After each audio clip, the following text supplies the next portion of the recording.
Roblox. Yes, I've really sunk this low. Roblox is a really large platform that has a lot of history behind it, and over the course of its near 18 years of, Jesus Christ, 18 years of its existence, it's had its fair share of massive trends. You know what I'm talking about, like obbies, simulators, role-playing games, those like short horror games, you know, games that were like massive for about a year or less, and then they quietly faded away into obscurity. The most recent of these Roblox trends, at least in my eyes, have been battlegrounds games. 3D fighting games in which the goal is, well, you know, to fight. Like, it's literally in the title, like, battle is a synonym for fighting. Like, what do you want? I know that using the term Roblox trend could characterize battlegrounds games as, like, cash grabs and, you know, not very good. And granted, there are definitely some that are cash grabs and not very good, but, like, it's not like they're all terrible. Like, there are some really, really good ones out there with really good animations and combat and all that. But this video wasn't really about that. This video was about my favorite one and why I think...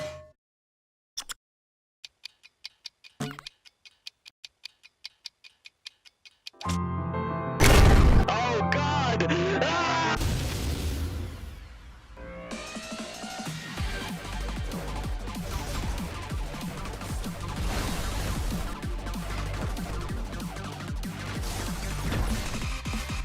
Okay, but like, why though? Like, why do I think Jujutsu Shenanigans is better than every single other Battlegrounds game? I mean, hell, I didn't even really describe what a Battlegrounds game is. All I really said was that it was just a 3D fighter, but I mean, like, just saying something is a 3D fighting game doesn't really lend it a good sense of identity, so, you know, what exactly are Battlegrounds games really this time?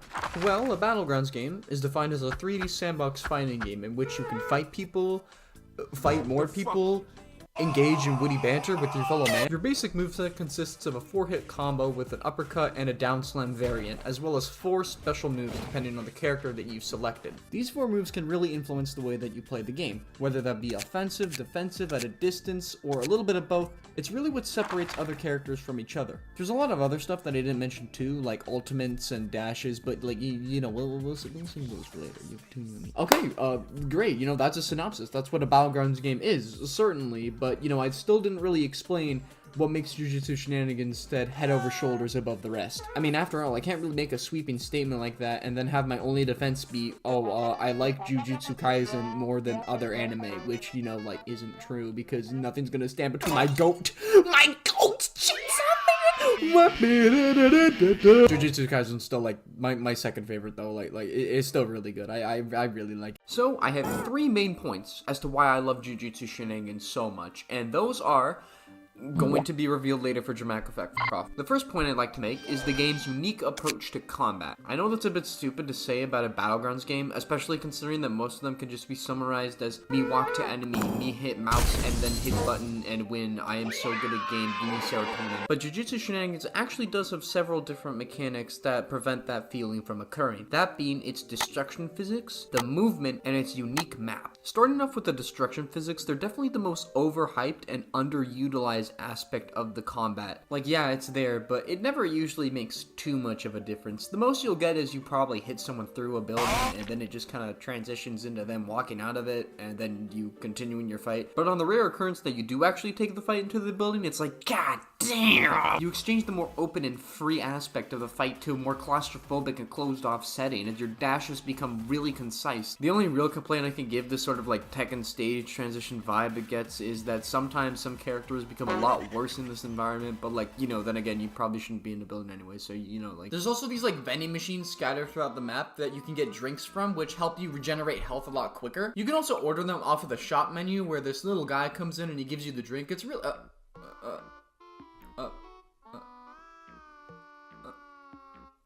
what the fuck? Oh, are you doing a little fight here? You doing a little fight here? No! You don't get one! You stole mine, you don't get one! Oh, it's that? You're gonna go to the vending machine? No!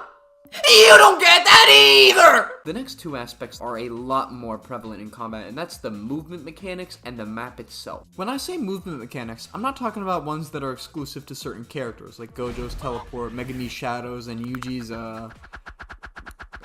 You know, we'll get into this in a minute. No, what I'm talking about specifically is the wall jumping mechanic. I don't really need to explain how it works. I mean, it can just be boiled down to hugging a wall and letting God take the wheel, but the important thing about it is that it changes the way that you interact with your opponents. See, in other Battlegrounds games, all of the fighting just takes place on one flat surface. Sure, there might be some trees or like trash cans that you can throw at your opponents, but most of the time, the only way to really approach is to just run up and hit them. However, in Jujutsu Shenanigans, you have buildings and plant posts that you can use the wall jumping mechanics to pivot off of and get a better approach option with. Your opponent can also use this just as much as you can though, so you have to take into account how much space they have to perform wall running mechanics and how much you have, and if it's even viable to do such, or if it would just be predictable. Essentially, even though the base movement things in Jujutsu Shenanigans, like dashes and running, is a lot slower than in other Battlegrounds games, it's arguably way more important, since wall running and wall jumping can definitely make the difference in who wins and loses fights. And how much you can utilize those mechanics well is often determined by the map that you're currently surrounded on, and if you have any buildings that you can pivot off of, and it's just really cool, it's just really nice, I really like it, okay?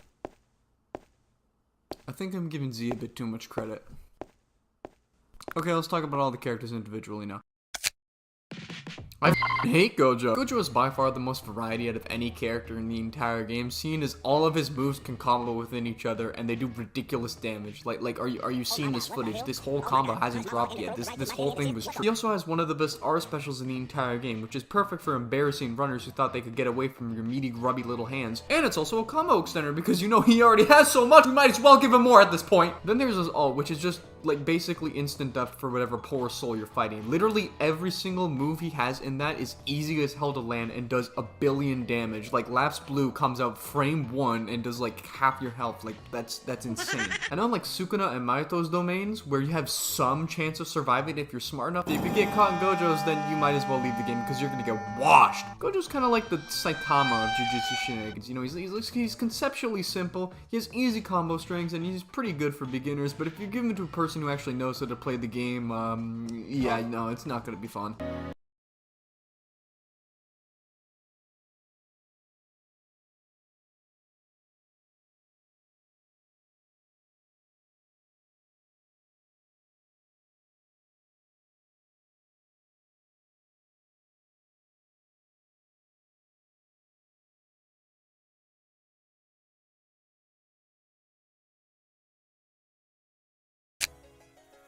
Okay, compared to Gojo, Yuji is not much to write home about. He only really has just one combo, and that's it. He's kind of just like a punch-kick merchant, is what I would say if this key didn't exist. Yuji's R special allows him to cancel his moves before they land. That doesn't sound like a lot on paper, but in practice, it basically lets you do this.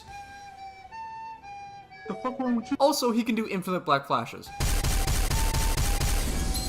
These two things turn Yuji from a mid-as-hell character to probably one of the most annoying in the entire game. If you're good enough, you can basically land 5 black flashes on someone and just kill them outright on the spot. It's insane.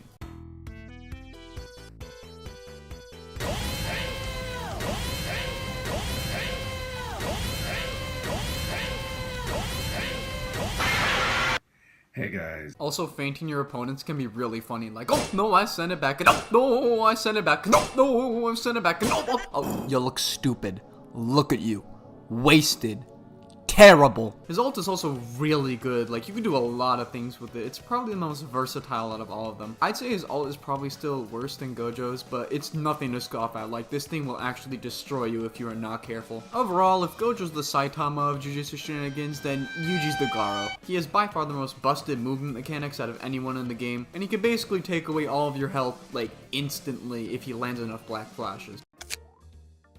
Okay, Hikari's really strange because unlike every single other character, they have this really uncanny ability where they could just like run up and hit you and it just like works every single time. It's very strange. Out of everyone in Jujutsu Shenanigans, Hikari is by far the most basic character in terms of his regular moveset. Again, he does not have any tricks up his sleeve. What you see is what you get. He is quite literally just an M1 merchant. With that being said though, damn, his moves are strong. It's like, oh, Hikari could do like 45% with one combo without having to bait evasive. You know what? We should nerf Yuji. They do a lot of damage individually. And I guess there are some tricks you can do with reverse balls, but the real joy of Hikari comes from his domain. Yes, using his domain can be extremely annoying, especially when you're just kind of waiting for it to happen. But when you finally hit jackpot, it's like, oh yeah!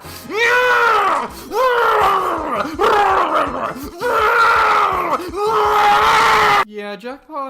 Jackpot Hikari is a lot of fun. I honestly though, there's no shame in picking Hikari. Like, even though he doesn't have a lot of tools at his disposal, he is definitely still a very fun character to play. Playing Mahito feels like a combination of both Yuji and Megami. You have strong melee moves like Focus Strike and Stockpile, and great ranged moves like Soulfire and Body Repel. This frankly busted moveset, along with his great R special, which changes your M1s, allows you to switch up the way you play on a dime, and no one will be able to do anything about it. Like, this is not like Yuji, where if you want to play passively, you have to block. You can still apply pressure even from a distance. Basically, playing as Mahito is a grand old time. You get to have a lot of fun and do whatever the hell you want to do. Playing against him though, not so much. Not so much. I'm gonna be honest. Mahito's ult is also a lot of fun. Even though it might require a lot more effort to kill people with it, that doesn't take away from the fact that all the moves are very satisfying to use, especially the one where you just like grab your opponent, you just like start petting them. It's just like really funny, you know, it's really silly. His domain is also really good for killing people, but the main draw of Mahito's ultimate comes from trying to activate the second ultimate. Basically, if you land 2 black flashes with idle transfiguration, you can transform again into his like pure state of like disordered body of killing, or like whatever that form was called. I don't know, it's a really dumb name. Once you activate it, you basically turn your kit from one you'd find in Jujutsu Shenanigans to one you'd find in the strongest battlegrounds. All of his moves are so cinematic, and it's just it's so good to land. My favorite one of his moves is when he just face grabs you and jumps a million miles away. Like, the shockwave it makes after, it just feels so damn strong. It's so cool. At the time of this video though, he still isn't finished yet, so everything I say here might be subject to change, but like, damn, he's just such a fun character. So, funny story, I'm really lazy. This video has taken a very, very long time to make, partly because of its length, mostly due to my incompetence. And because of this, a lot has changed. Mahito is now a finished character, and there's also a new character. And there's another new character! Okay, I'm not gonna talk about Toto in this video. He is way too new, and he only has like 1 move at the time of recording, and I'm not gonna delay this video anymore. Me when I lie. And yes, I will do Locust Guide too, just don't worry. But I will talk about Choso, but let me just wrap up my thoughts on Mahito first. Okay, so Mahito's first ultimate is actually a lot more balanced now, and the way to actually get his second one encourages you to use his kit. Ideally, what you want to do when you're ulted is try your best to waste the opponent's evasive, because then you can actually guarantee landing the Black Flash. In order to activate the Black Flash, instead of just landing Idle Transfiguration, you need to hit G to do a special Black Flash. It's basically an alternate, it's just a completely different move, so just think of it as that. The new moves that Mahito has in his super ult form are really, really strong. Crushing Rushdown can basically grab anyone from anywhere and does great damage, especially paired with a big jump move. And then they also gave him instant kill Manji Kick, because like, why not? You know, it's totally balanced. I just need to preface though, actually landing Head Splitter feels so nice. It is completely euphoric. It's like just pulling an Uno reverse card on your opponent and they just have to deal with it. And whoever you actually landed on is just completely embarrassed because of it. Like, there's no coming back from that. Once you land Head Splitter, hey, that don't work. There's no getting out of this one. You're done. No one can save you now. Not your mom, not your dad, not your brothers, not your sisters, not your friends, no one. I bet you thought it was really funny when you were teaming on me just then with your 2 other guys, making it a 3v1. I bet you thought it was hilarious when you popped ult and then teabagged on me as if you were good at the game. I bet you thought it was peachy when you ran away at low health because you couldn't take conflict. I bet you thought it was very, very funny. Well, who's laughing now? I'm gonna cook you so well that the meat is gonna fall off of the bone. That's how well serenaded you're gonna be. When the ambulance arrives, they're gonna mistake you for the stretcher because of how much I folded you. You won't even be reduced to ashes. You'll be reduced to something even less than that. F you. One last thing I want to mention, there is a small teensy weensy little secret about Mahito's R special that a lot of people don't know about. If you use the sword variant when hitting someone to dash right at the end of the combo, you can actually extend the M1s into another string. Now this is really hard to perform, not only because of how small the window is, but because there is no indication of actually getting it. It is a pure instinct thing. But it is true. However, that isn't the cool secret I was talking about. No. You see, what I was talking about is this. Tiger, get out her government. Tiger, get out her. Breathe out of nostrils. This seat. Tiger,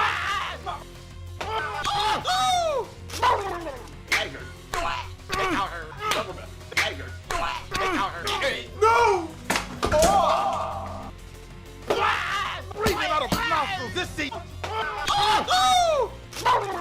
As far as I can tell, this is the closest thing that JJS has to a one-shot combo. Is it hard to get off? Oh my god, you would not believe. Not only do you need to bait your opponent's evasive first for it to work, and also have all of your moves on cooldown, but there are actually two places where you need to be literally pixel perfect, otherwise there is a small gap where the combo isn't true. But aside from that, yeah, no, I don't care what anyone says, this is the coolest thing you could do in the game. You know, I am sad though, because now that I mentioned this whole combo, it's definitely gonna get patched. Choso is by far the most complicated character in the cast. He shares a lot in common with Yuji, where on paper he isn't a lot to write home about, but thanks to his R special he becomes both immensely unique and incredibly dangerous. You know, no wonder they're related. None of his moves really combo into each other, and he doesn't actually have a way to get past shield. That is, until he uses R special, which is convergence. Convergence does two things. It gives you 4 little blood clots that you can use at your leisure, and it gives you access to stronger variants of your moves. The main purpose for it though is supernova. Side note, if you actually don't have any blood orbs, you can use supernova as a counter, but I would not recommend it because it is honestly pretty damn bad. Supernova acts as a remote explosive detonator. You use the move and a blood clot stays in front of you. Using R makes it explode, and whenever you get hit, it'll disappear. The most important thing about supernova though is that it hits grounded people, so if you're fast enough, you can actually use it as a combo extender. This is what makes Choso so strong, because if you can get rid of your opponent's evasive, and if you have 4 blood clots, then Oh, hell no! Fucking run! Freeze! Raider! I think it's Raider! He's right behind me, Raider! Raider, please stop! Raider, you're running a little too fast! Oh my god, Raider! He's right behind me! Oh my god, Raider!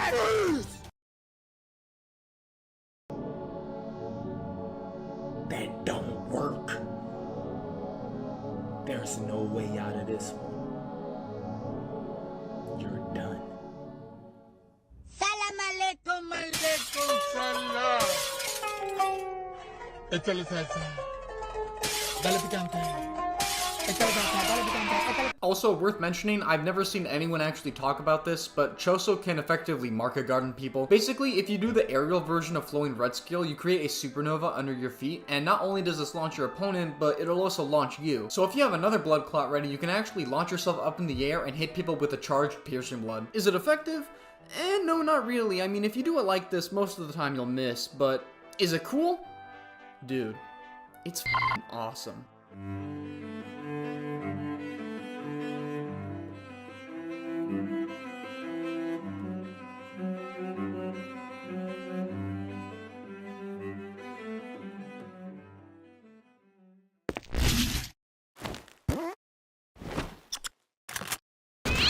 Then there's his ult. Choso's ult has this weird thing where it just goes by really, really quickly. Blood Rain completely drains your ultimate bar, but if you can combine it with the move that's named after that one place from regular show, then you can basically instant kill someone. It's really strong. It just goes by really quickly. Also, Choso can do a Kamehameha.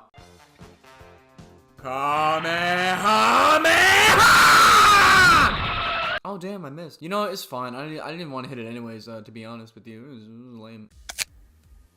Toto is by far one of the most creative characters in the game. You basically have as much freedom to approach any situation in any way you want to. He's a lot like Gojo, where all of his moves flow really well into each other, except for Pebble Throw, because for some reason people can just block it. I don't know why. Toto can excel at whatever you want him to do. If you want him to play defensively, then you can, and if you want to be super aggressive with him, then that's also an option.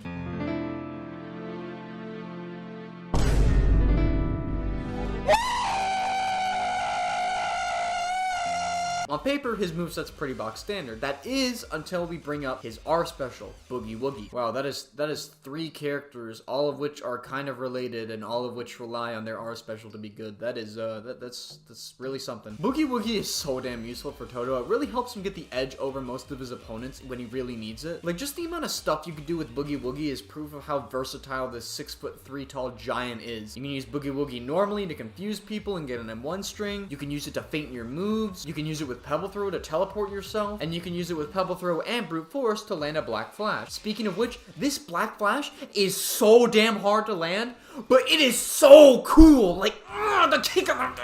Like, 90% of the time, throwing this out is going to result in you getting punished, but like that 10% where you land it, it's just like, oh, it's so good.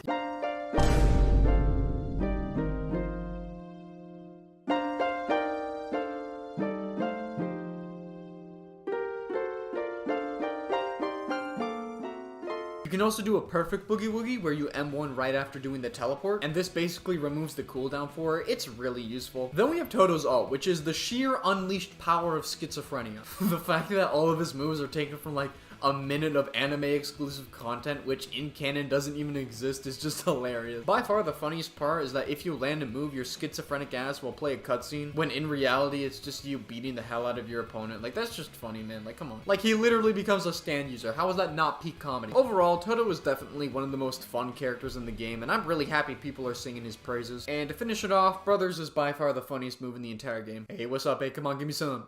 Yeah, give me some. Yeah, give me some. Yeah, give me some. Please, Z, please make Brothers instant kill again. It was so funny. Why? I remember when Z dropped this update. It must have been like midnight or something, and I was like half asleep, so it didn't really occur to me just how ridiculous this thing is. Like, seriously? The Locust Curse?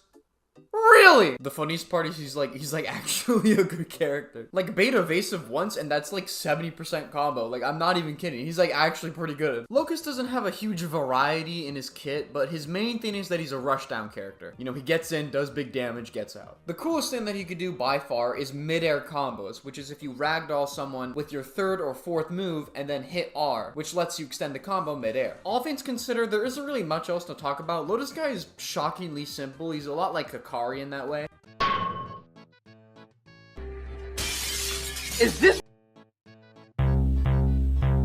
Man, get your rinkety-dinkety ass out of here! But the most unique thing about him is what he doesn't have. Rather than having a whole different moveset, Lotus Guy's ultimate makes you do a single move, that being directed poison. Now keep in mind, this comes out so fast that you can actually have it as a combo finisher. The initial hit doesn't do that much, but over time the poison ends up doing 80 damage, which is insane. So at literally any point in time, you can just look your opponent dead in the eyes and be like, you know what? I don't really want to fight you.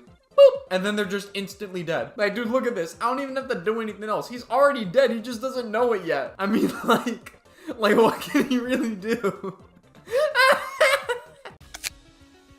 Megami is by far the most unique character out of anyone in Jujutsu Shenanigans, and that's because he doesn't really have any moves that work well up close. Keep in mind, this is not like Gojo or Mahito, where you have some moves that are melee and some moves that are ranged. No, all of Megami's moves are most effectively utilized when you're at a distance from your opponent. It's because of this that Megami is probably the hardest character to play in the game, mainly because he requires really good spacing to be used effectively, otherwise you're just kind of flailing around. The skill ceiling that you can achieve with Megami, though, is honestly really impressive. Like, I'd argue he probably has just as much potential as Gojo. He's probably not as flexible as Gojo and doesn't have as many options to approach, but he's still really good. I mean, Rapid Escape is like a top 5 move, and provided that you already summoned Divine Dog, you can make a combo string last for a really long time. It's pretty impressive. Megami's ultimate is also really good. I wouldn't say it's as threatening as Gojo or Yuji's, but it's still very useful and can do a lot of damage, especially the elephant. That thing takes up like half of your health. It's crazy. Something to keep in mind when using Megami's ultimate is that you can actually switch between your base kit and your ultimate's kit. It's really useful and can actually be very helpful in securing kills. So yeah, for probably being the most unique and complicated character in the entire game, Megami's actually pretty well balanced and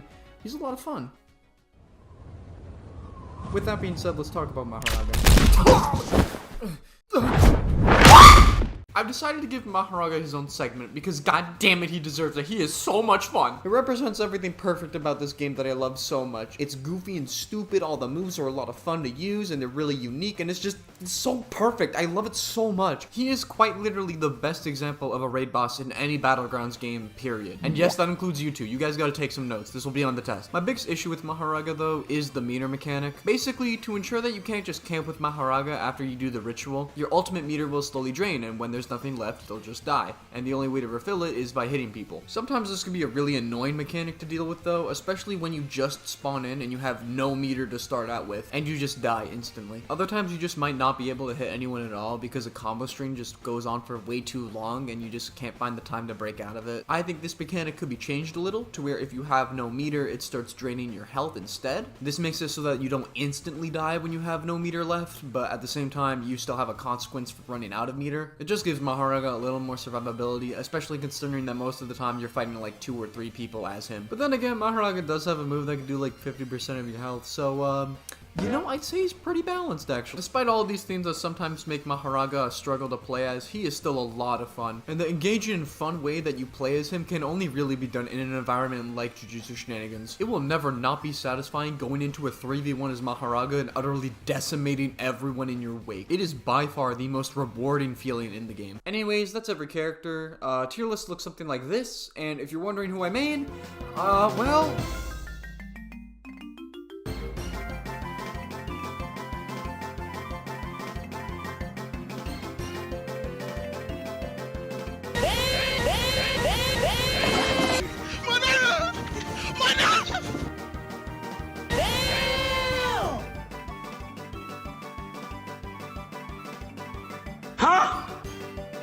What are you aiming at?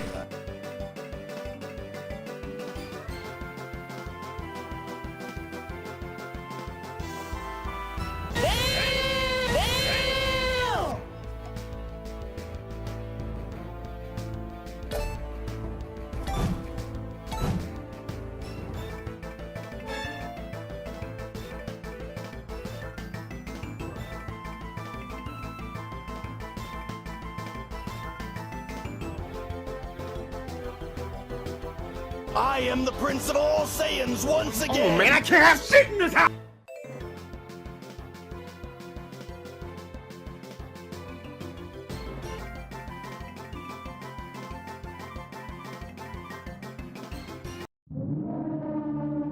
No, this just isn't possible! You're wrong! I entrusted everything to you! My pride, my promise, everything! I won't tolerate failure! I am a Super Saiyan!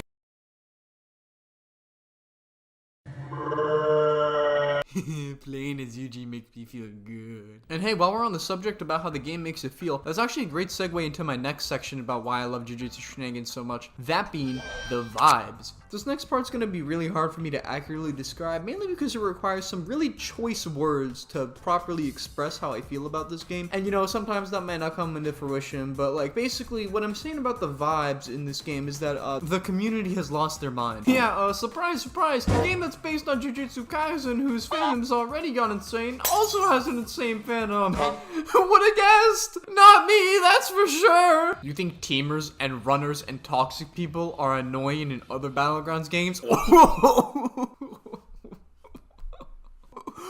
Because they are. They're annoying in every game. But this video isn't about that. It's a type of environment where I can get teamed on, belittled, and called trash for not being able to manage a 3v1 against two of them who have ultimate. I once had to deal with two people who were ulting and targeting me, and when they caught me in a Hikari domain and I actually lived, they called me a child monster. What am I supposed to say to that? It doesn't matter if you give people the benefit of a 1v1 with no third parties. It doesn't matter if you say nothing in chat, not even once, not even anything. And it doesn't matter if you treat your opponent with respect or anything like that. Everyone is willing to stoop so low just as long as they win. Using ults in a 1v1? Yeah, sure, why not? Go ahead. It's not like anyone's gonna stop you. Teaming in any capacity when you can't handle even the slightest of challenge? Ooh, a classic. Yes, please. I very much enjoyed this. Running away even when you take the slightest of damage?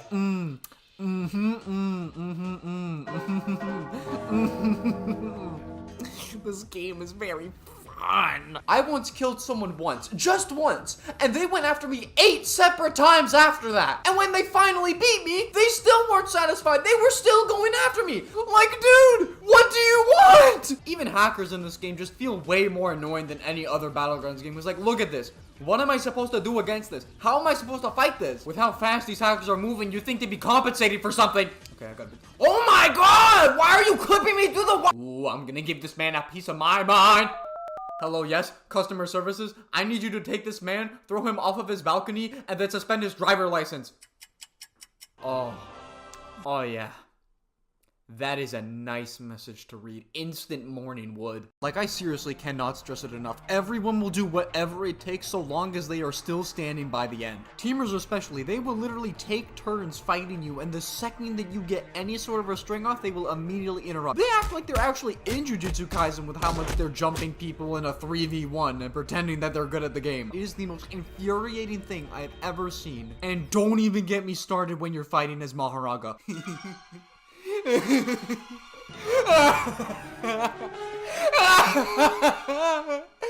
Remember when I said that Maharanga usually fights 3 people at the same time? Yeah, that's not usually a choice. For your own sake, whatever you do when you are playing as Maharanga, do not get involved in crowds because everyone is racist. Literally the entire server, I mean this, the entire server will go for specifically you several times and use their ults just to fight you. I was caught in a 4v1 with 3 people using ult. One of them even tried to combat me by turning into Maharanga himself. Is this justified? Not really. Are they gonna do it anyways? Oh, you already know they're gonna do it anyway. People will literally hack against you just to beat you as Maharanga. How is this fair? I can't hit you. And you know what their excuse was? Oh, you were Maharanga. That was your ult. You're not teaming when you're ulted. What are you talking? I swear on it. Teamers in this game make me wish my channel was not aimed at the +13 demographic, because so help me, I would be having a very few choice words for these people and they would not be very polite, let me tell you that. But you know what? At the end of the day, when it's all said and done, to all the runners and teamers and toxic people who play this game, it makes it all the more better when I whoop there! Yeah, try and team on me again, see what happens. I'll fold you like laundry. Beating the snot out of toxic players in any Battlegrounds game is always going to be satisfying, but for some reason, when it happens in Jujutsu Shenanigans, it's just... It just feels different, you know? Like, just landing stuff on people just feels good in this game. There's not much else to it. It just feels good to do. It's absolutely a result of just the vibes that this game gives off, but also just how chaotic and sporadic the combat can be. Look, it just makes me happy destroying people's pride and then drinking their tears. What do you want from me? That's a fun pastime. I'm not hurting anyone. You know what I'm saying? Yeah, oh my god, I stuttered so hard. But yeah, you shouldn't, like, actively try to be a toxic person whenever you play this game. Like, that doesn't really do anything to help the problem. Instead, what you should do is employ this, a guidebook that teaches you when to and when not to be a giant piece of shit. Rule number 1, if you see someone getting teamed on, help them. Even though it might not be your beef, and even if you don't really want to get involved, it's still like the morally right thing to do. Like, dude, look me dead in my soul and tell me that a 6v1 is fair. It's not! Like, oh my god, I swear. You know what? You know what I need to do? You know what I need to do? I need to play a real man's game. I need to play a real man's game. Let me get a real man's game going on here. Oh yeah! Yeah! Oh yeah! Oh yeah! Yeah! This is a real man's game! Oh, look at this man's game! Hit him with it, and hit him with it, and hit him with it, and hit him with another one! Hit him with another one! Yeah! Yeah! Oh yeah! How'd I get D tier? This is horrible. The villains have teamed up and have turned my minions against me. You tell him, Gru. Like, oh my god, dude, I swear, if these people keep doing this, they're gonna make me call the Skeleton Gang! Get him, boys. Make sure he doesn't get any help from anybody around. Oh, we have some bones to pick with you. Oh, these rapscallions don't know who they're messing with. A 2v1 is never deserved. It should always at least be a 2v2. That way it's fair for the other person and they actually stand a chance. If you lose, then who cares? But if you win, then you stop 2 toxic players and you also help someone from getting teamed on. Good job. You should go treat yourself to an ice cream or something. Rule number 2, if you're dealing with a runner, chase them. Don't let them go. Don't let them breathe. No matter what you do, they don't deserve oxygen. They don't deserve anything. Okay, but for real though, if you're ever fighting someone and they just start running mid-fight, just leave them alone. Like, more often than not, they're retreating in shame. You know you won. They know you won. They're a coward. You don't have to give them attention. They are not worth their weight in gold. There is, however, one situation where you are absolutely justified to target the hell out of a runner. And that's if they use the Twin Towers. You can be fighting anyone, and the second that they take a little bit of damage, they will absolutely skedaddle to this ladder and climb up the wall like Spider-Man. It is the most annoying thing I've ever seen in a game. So naturally, when it does happen to you, you have 2 choices. 1, be the bigger man and walk away, or 2, be petty.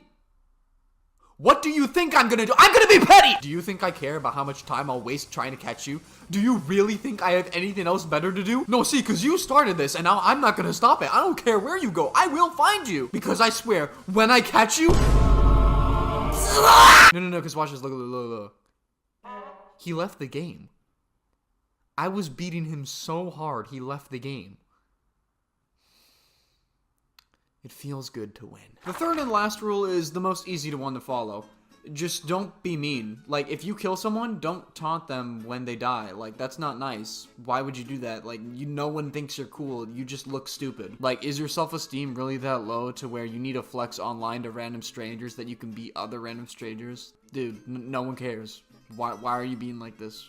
Please stop. Same thing applies if someone kills you. Like, don't just start crashing out in chat. You're gonna make yourself look embarrassing. Like, look at this guy. He's talking smack because he beat me, but he only beat me because he had a teammate. That's crazy. Damn, running away is also crazy. Damn, letting me kill your teammate is also crazy. Damn, popping ult on me is crazy. Damn, popping ult and losing is crazy! You're so bad! He kept trying for a while after that. Yeah, he didn't really win. Same guy who was talking all that smack, by the way. That's embarrassing. Look at this guy, too. I beat him as UG, and you know what his response is?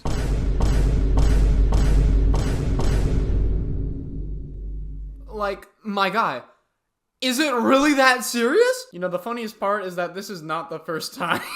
So yeah, just follow this guide and do your best to be a respectful being in society, you know? Like take accountability, be a good person. Okay, yeah, no, I'm not dealing with the 2v1. I need help. Hey, sorry to be a bother, but I was just wondering if you could, yeah, I'll just go.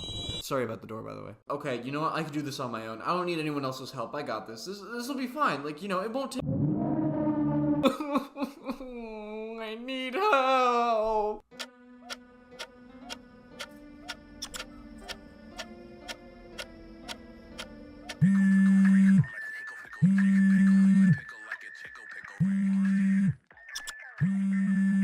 You know what?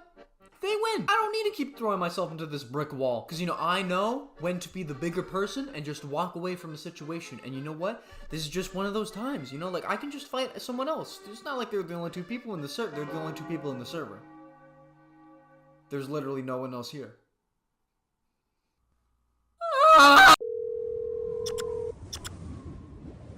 Get on the game. I said get on the game! Oh, thank God.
Okay, this is the only time when teaming is actually acceptable. Sure, people being toxic, that's fine. People running away, that's fine. But when people start teaming against you, you have every right to start teaming against them. Like, if I'm gonna get caught in a 2v1, then yeah, of course I'm gonna call all my friends, do a triple Maharaga, and absolutely destroy the entire server. I mean, like, this is a valid crash out. You brought this upon yourself. You have no one else to blame. I'm just the messenger, you know? Like, I'm just the will of God. But anyways, let's talk about the final part of what makes Jujutsu Shenanigans just so special. And that's the community. When I say community, I'm not talking about the community that plays the game, because, you know, we, like, quite literally just covered that. Rather, I'm talking about all the tools that the community has at their disposal to reinvent the game. So, you know, build mode, roulette, custom servers, you know, stuff like that. Okay, let's start off with build mode. Build mode is... build mode is...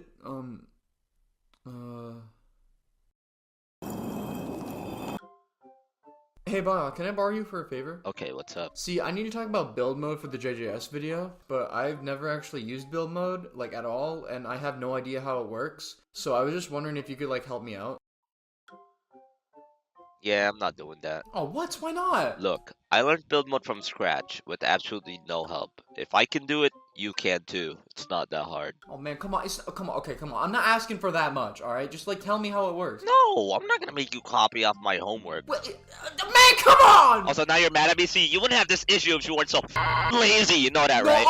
No, Oh, there you go again. All you do is yell. All you do is yell, no, because you can't think of a proper A few moments later.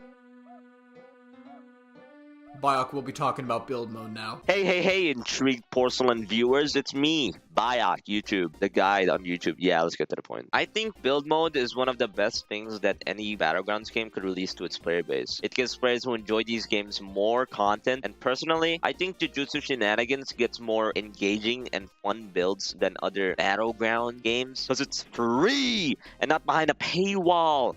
Yeah! So to start building, you press the spawn part button and it'll spawn a part where you are standing, like,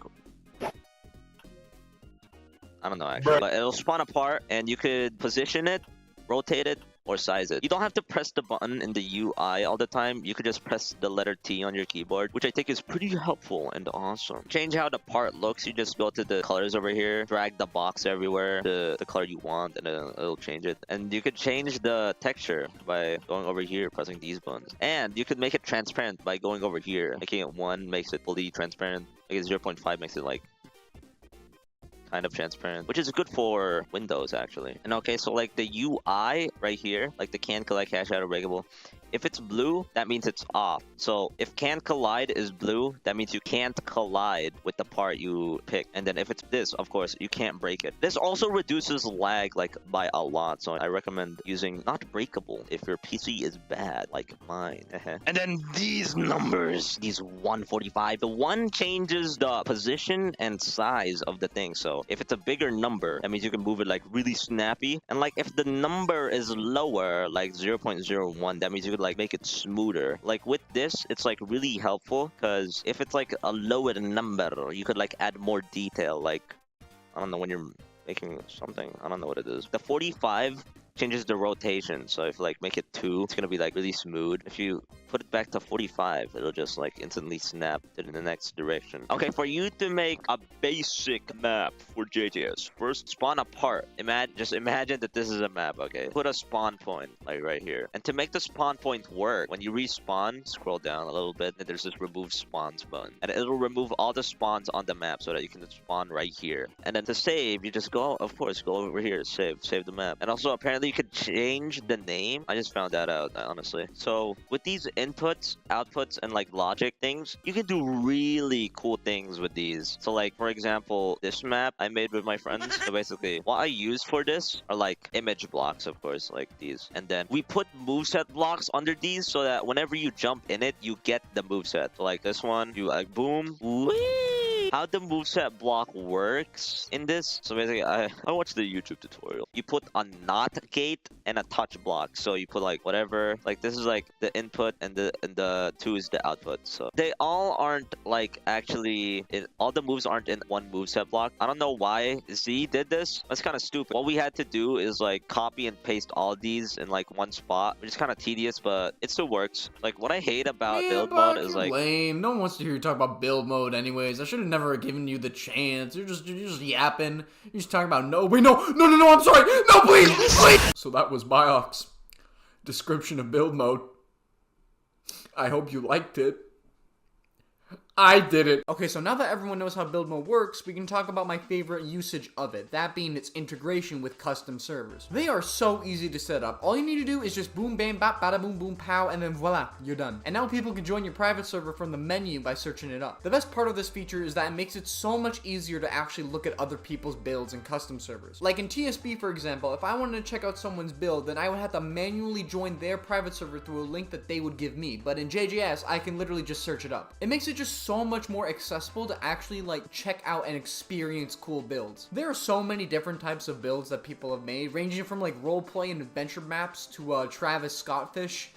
I don't know why he's here. I once found a map where some dude recreated the entirety of Undertale. Like, literally just the entire game's map. Like, that is so impressive. The people on here are insane. My personal favorites are the Underground City and Shenanigans Plus, which are both incredibly massive maps with so much stuff to do in them. Underground City literally has events and actual lore behind it. And there's like a million references to other pieces of media. My favorite is this little reference to Layer 3 and Ultra Kill. It's like tucked away in the corner of the map. This level of detail is placed everywhere throughout it. It's like, it's so damn cool to explore. Look at this, look. I found a way to get on top of the map. Oh, I'm so smart. Oh, yeah.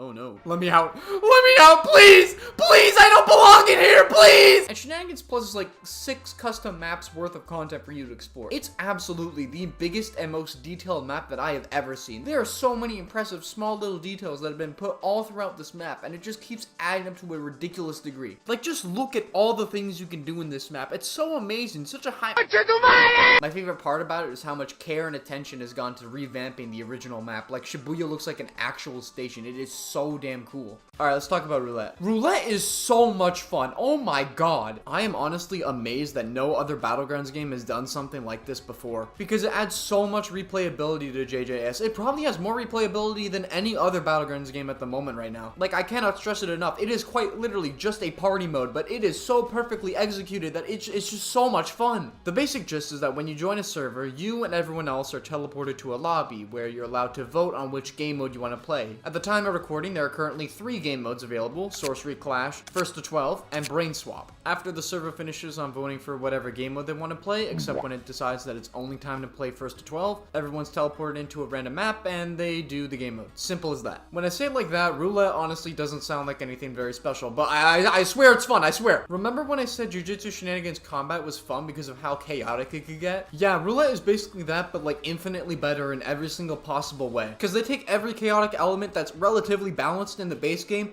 and then they just get rid of the balance, and then it just becomes pure chaos, because like, you know, what's gonna stop me when I have half of Gojo's alt moveset as Maharaga? Or being able to go from playing as Mahito to playing as Maharaga with 1 kill, because balance doesn't exist in Roulette, and I love it! Okay, that's enough gushing. Time to actually explain what these 3 game modes are.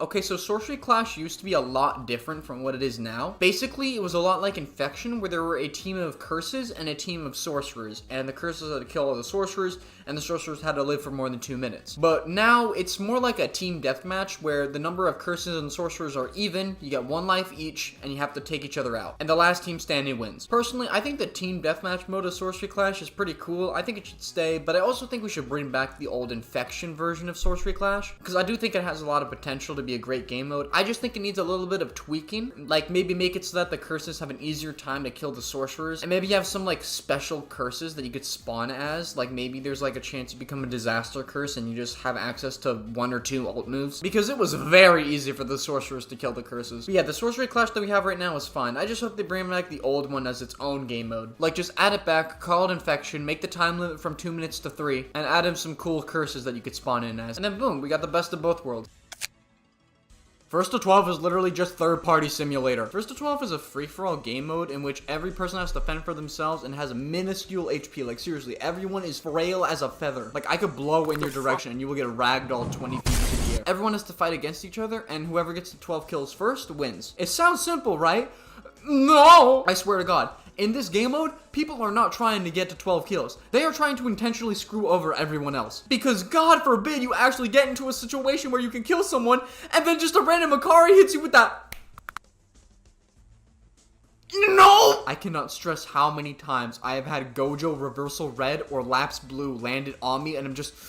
Not to mention, every single time after you get a kill, your moveset randomly switches, so you can go from base Mahito to ulted Gojo and just throw a hollow purple, or how about throwing a world slash across the room? Cause yeah, you can do that. You can send a world slash there, and it just kills everyone. You think with my tone of voice I would dislike this game mode, but I actually really like it. I think it's a lot of fun. Especially when you just pick up momentum and you're just switching movesets like left and right and you're getting kills left and right, and it's just, oh, it's such a good feeling when you're just flowing like that.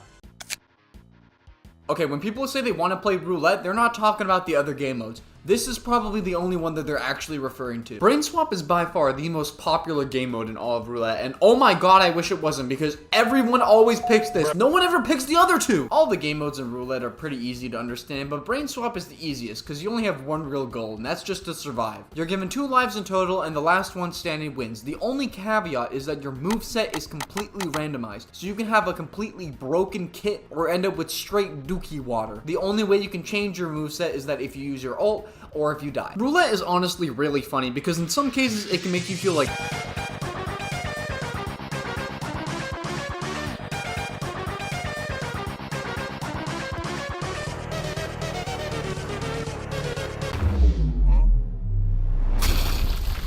wait, I'm alive?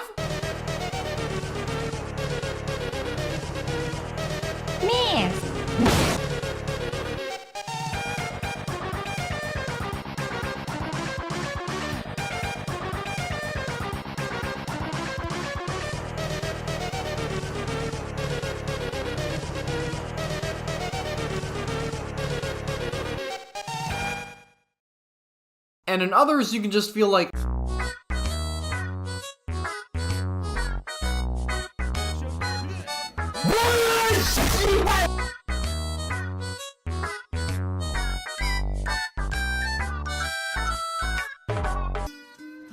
well, don't blame me, I'm hiding. I already used my ultimate, it didn't go very well. My moveset is complete garbage. I'm at 1 life, and I got wombo combo to absolute smithereens. I don't want to hear it. But yeah, Brain Swap is quite literally the Battlegrounds equivalent to gambling. So going off of that definition, yeah, no wonder it's the best game mode in roulette. I mean, what can I say? When you win, you win. Gambling is very fun when you are winning.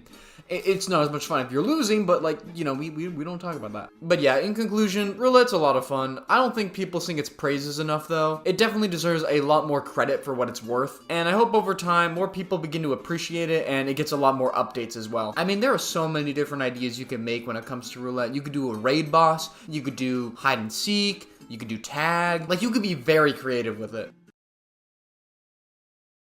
Hello, post-editing Mug here. I just wanted to say that I absolutely called it. This part was recorded in December. Final Showdown was added in January. My foresight is beyond mortal comprehension. Final Showdown is probably the most unique game mode out of any of them in roulette, mainly because of how much effort is actually put into it. Like, there is a whole new character just for this specific game mode. That's how much effort has been put into it. The way it works is that one person spawns in as Hayanera Sukuna, and everyone else is on the opposite team. The Sukuna has to either survive 10 minutes or kill everyone to win, and the other team has to kill Sukuna to win. Hayanera Sukuna basically has his own completely unique moveset, which is very balanced and not at all broken. If you lose to Sukuna, it is purely a skill issue. There is absolutely nothing. This character is busted. You got Strong Dismantle, which is a great get-off-me tool, and it sends just about everyone in front of you 300 meters away. Open Furnace, which is just Fuga on steroids. You basically get to do as much damage as Hollow Purple, but with an AoE effect. You got Cleave Rush, which is an instant kill if you hit literally anyone, you know, very fair character. And Kamo Toke, which is infamous for not hitting anyone, ever. There's also 4 different versions of Strong Dismantle, because, you know, of course there are. Basically, whenever you use R, you can lose some of your ult meter in exchange for doing a chant, and it changes the version. You got the base version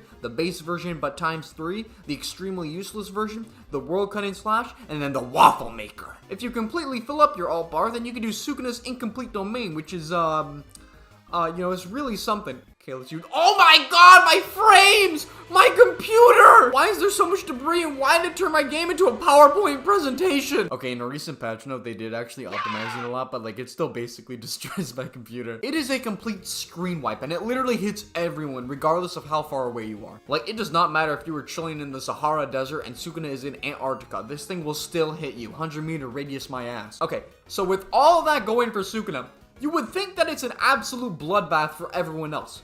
But considering the fact that everyone on the other team has 8 lives, it kind of— oh my god, they're not letting him breathe! Dude, there's like 6 people on him! Oh my god! You would not believe how shockingly difficult it actually is to win a Sukuna. It is a test of endurance, man. Like, if everyone goes Mega Meat, you're folded. It's over. Don't, like, leave the game. You're not gonna win. Oh no. Oh no. Oh no. I'm gonna die. Oh god. Oh no. Oh god. Please. Please. Please. Please. You know what? Screw this. Screw being Sukuna. Come on, Aiden. Let's get out of here.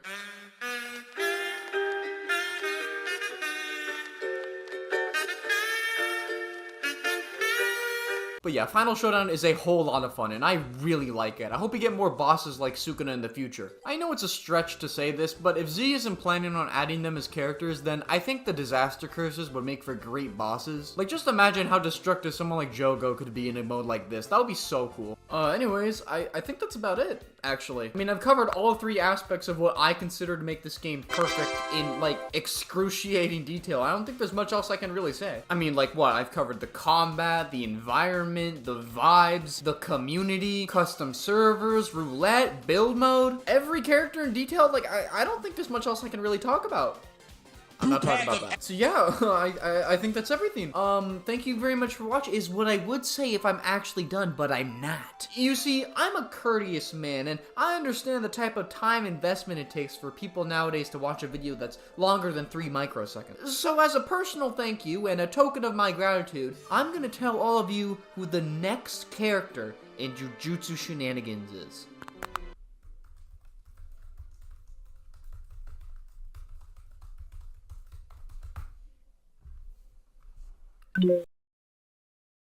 And now we play the waiting game. Don't worry, I'm sure it won't take that long. Okay, I did this as a bit. I didn't think he'd actually respond. What am I supposed to say to this? Hey, so, it's the end of the video now, for real this time. I really hope you enjoyed it. Firstly, before I start anything, I want to give credit where it's due. Thank you so much to my friends, Mintfresh and Biok. Mint basically did all the sound effects for this video, and she also did some additional editing, which was, like, really useful. Like, she is a massive reason as to why the video is as good as it is. And Biok helped with the entirety of the build mode section, and they also made some of the thumbnails. So please, for the love of God, give them their flowers. They really helped a lot. This video took way too long to make, I'm gonna be honest. It was like 4 to 5 months, and like I had to go through so many loopholes just to make this thing. I had to learn a lot about Jujutsu Shenanigans, you know, obviously. I had to learn how to use Premiere Pro and how to record gameplay footage. I finished high school. I moved from New Zealand to Canada. I got into university. Like, so much stuff has happened in that time, and it's crazy that this project has just ballooned to how massive it is, but I'm so proud of it. I wanted to make this video because I just wanted to show this game some love. Like, I feel like for as popular as Jujutsu Shenanigans is, all the content surrounding it doesn't do it justice. So I wanted to make a video that really encapsulated why people like this game so much. I mean, is it the best Battlegrounds game? Yeah, I mean, like, I don't know. That's up for opinion, really. But I hope this video was, like, a good explanation as to why many people think so, and, you know, why at least I think so. So, thank you, Z, for making this genuine masterpiece of garbage. And sorry again for it taking so long. I promise the next upload will not be like 6 months. I promise you. And once again, thank you so much for watching to the end. Like, it genuinely means so much to know that people were hooked enough to watch this, like, massive video all the way to the conclusion. So thank you so much for being here. It really means a lot. Well, until next time, I see you guys later, and I hope you all have a good day.